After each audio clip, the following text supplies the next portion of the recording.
Americans living in small towns are having a hard time finding medical care.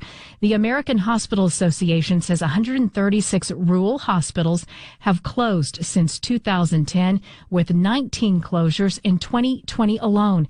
And it's only getting worse, especially here in Texas, where 21 rural hospitals have closed in the past decade. That's more than any other state.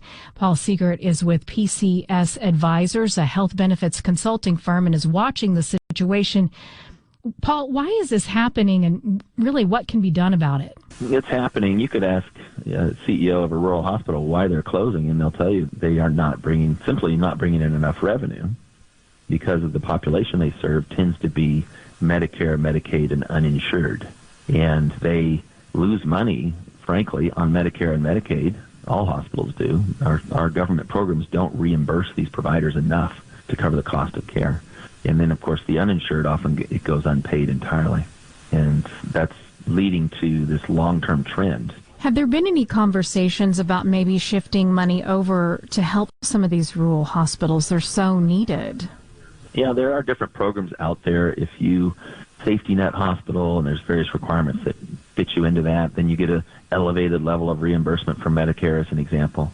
We also came out with a program quite recently, or one was proposed, where if these facilities would agree not to do inpatient care, not keep anyone over 24 hours, but send them to a bigger hospital, is that the government would come in, federal government, and pay them $250,000 a month, which, while on the one hand that would keep many of them open, on the other hand, they're not generally that excited about essentially not being hospitals anymore. Now let's talk about Texas. The Texas Hospital Association says there are about 148 rural hospitals right here in the Lone Star State.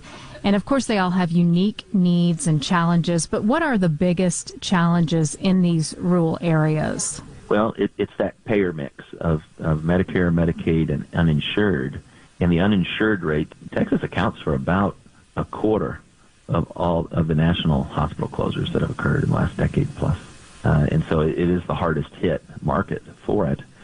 What kind of services or key services are they eliminating because they just don't have the money to do it? Yeah, things like the labor and delivery, pediatric, inpatient care, inpatient services of all types are at risk. Surgeries, the emergency care oftentimes will be what holds on the longest.